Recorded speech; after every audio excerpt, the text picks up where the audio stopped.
अमर मूल का मतलब समझते हैं। अमर मूल का मतलब होता है ब्रह्म शरीर के अंदर। अमर मूल किसे कहते हैं, ये काफी शब्द आता है। जो ना मरने वाला है, अपने अनुभव से बताता हूं, जो मैंने देखा है, जो कई सालों तक जो गुरु ने दिखाया है और मैं खुद भी देखता हूं। अब इसी को डिटेल से विस्तार से समझ लेते हैं। नमस्ते, मैं पवन यादव, रामपुरा झज्जर हरियाणा, एनसीआर दिल्ली से। अमर का मतलब होता है जो ना मरने वाला। मूल का मतलब होता है जड़। हमारे शरीर में एक ऐसा पदार्थ है जो कभी नहीं मरता है। तत्व कह सकते हैं, एलिमेंट्स कह लो, पार्टिकल कह लो। वैसे वो एलिमेंट्स तो है नहीं, पदार्थ ही है, तत्व कहना ठीक रहेगा।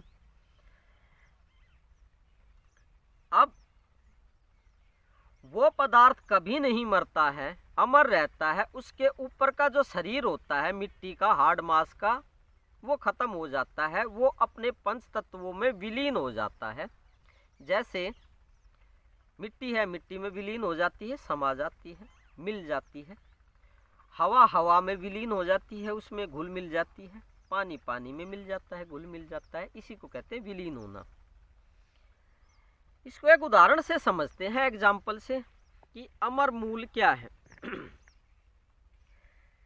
गन्ने की हम बुआई करते हैं, ऊपर से गन्ना तैयार हो जाता तो उसको काट लेते हैं, लेकिन उसकी जड़ नहीं मरती है गन्ने की। ऊपर से काटने के बाद अगले साल फिर से नया गन्ना बन के तैयार हो जाता और फिर से हम काट लेते हैं, लेकिन जड़ अमर रहती है। उसको, जड़ को अगर हम नहीं काटते तो वो फिर से दोबारा गन्ना तैयार करेगी। ऐसे कुछ पौधे होते हैं, पेड़ होते हैं, जिनकी जड़ हमेशा ही अमर रहती है। ऊपर का पेड़ सूख जाता है, टहनियाँ सूख जाती हैं, स्टेम, तना सूख जाता है, लेकिन जड़ नहीं सूखती। जड़ मिट्टी पानी को इकट्ठा करके फिर से नया पौधा या पेड़ बना के तैयार कर देती है। उसमें फूट आ जाती है जड़ के अंदर। इसी तरीके से किसान 2-3 फसल गन्ने की उगा लेते हैं, दोबारा बुआई करने की जरूरत नहीं पड़ती गन्ने की। ऐसे ही शरीर के अंदर जो ब्रह्म है, जिसे अमर मूल कहा गया है, जिसे अमर जड़ कहा गया है, इस ब्रह्म को ही, परमात्मा को ही अमर जड़ के नाम से जानते हैं, अमर मूल के नाम से जानते हैं। ऊपर का शरीर तो मरता रहता है, लेकिन इस अमर मूल की वजह से, इस अमर जड़ की वजह से दोबारा शरीर बन के तैयार हो जाता है। अब वो शरीर कैसा बन के तैयार होगा? आदमी का बनेगा, पंछी का बनेगा, कुत्ते का बनेगा, बकरे का बनेगा, घोड़े का बनेगा, भैंस का बनेगा। वो डिपेंड करता है आपने जैसी ऊर्जाएं अपने शरीर के अंदर जमा कर रखी हैं। चित्त के अंदर, शरीर के अंदर नहीं, एक शरीर और भी है, बारीक शरीर, जिसे कारण शरीर कहते हैं। उस चित्त के अंदर जैसे ही ऊर्जाएं आपने स्टोर कर रखी हैं, जमा कर रखी हैं, वैसा ही शरीर बन के अगला तैयार होगा। इसीलिए बहुत से आदमियों का जन्म मनुष्य योनि में नहीं हो पाता। वो मोर बन जाते हैं, कौवा बन जाते हैं, भैंस बन जाते हैं, बकरा बन जाते हैं, पंछी बन जाते हैं, कुत्ता बन जाते हैं। क्योंकि शरीर तो बनेगा ही, क्योंकि एक ऐसा पदार्थ है जो शरीर, जिसकी वजह से शरीर बनेगा ही बनेगा, जिसे ब्रह्म कहते हैं, अमर मूल कहते हैं। वो मरता नहीं है। अब दूसरा शरीर बन के तो तैयार होगा। अब पूरी जिंदगी आपने जो ऊर्जाएं इकट्ठी करी हैं, आपका अब इस बात पे काबू नहीं रहता कि आपका शरीर कैसे बन के तैयार होगा। अगर चित्त के अंदर बुरे एनर्जी पैटर्न्स स्टोर हैं, जमा कर रखे हैं, तो शरीर निम्न योनि का बन के तैयार होगा।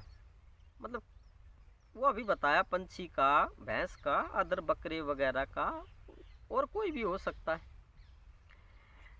अब ज्यादातर आदमी यही गलती करते हैं, अपने शरीर के अंदर बुरी ऊर्जाओं को चित्त के अंदर स्टोर कर लेते हैं और फिर चाहते हैं कि हमारा जन्म आदमी का हो जाए, हम मरने के बाद वैकुंठ धाम चले जाएं, हम और कहीं चले जाएं, हम इंद्रासन हमें मिल जाए, हमें गोधाम की प्राप्ति हो। ऐसा नहीं होता है, सोचने से कुछ नहीं होता। आपका अब काबू नहीं रह जाता, आपके हाथ से बात निकल जाती है। अब आप जो चाहोगे वो शरीर आपको नहीं मिलेगा, क्योंकि जैसे ही ऊर्जा स्टोरेज है उसी के अनुसार शरीर का निर्माण होता है। इसको गुरु बदल सकता है। गुरु में इतनी ताकत होती है कि किसी का जन्म निम्न योनि में होने वाला है, भैंस बकरी कुत्ते बिल्ली में होने वाला है, कीड़े मकोड़े में होने वाला है, तो गुरु बदल सकता है।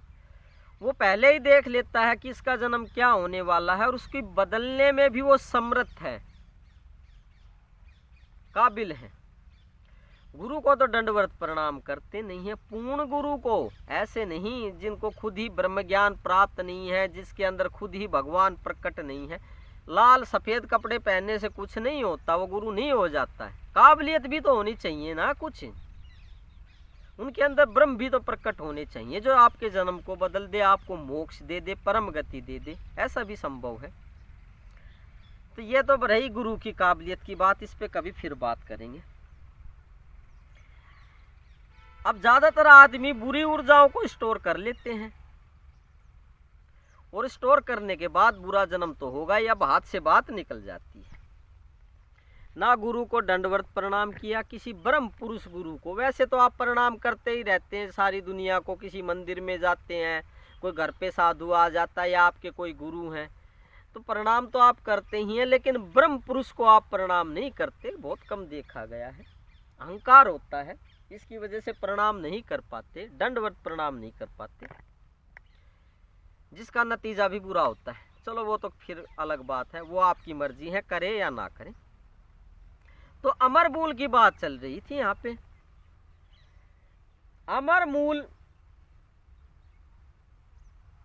तो ब्रह्म को ही जानते हैं, ब्रह्म को ही अमर मूल कहते हैं। अमर मूल को आप जानो, गुरु को दंडवत प्रणाम करो, फिर वो अमर मूल, वो पदार्थ आपको दिखाई भी देगा, आपको बात समझ में भी आएगी कि कैसे ये प्रोसेस काम करता है। वैज्ञानिकों को जन्म लेने का प्रोसेस अभी पता नहीं है। वो तो कहते हैं डीएनए जीन्स की वजह से, आरएनए की वजह से दूसरा जन्म हो जाता है, शरीर बन के तैयार होता है। ये ऊपर ऊपर का ज्ञान है वैज्ञानिकों का, डॉक्टर्स का। गहराई का ज्ञान बता रहा हूँ आपको मैं।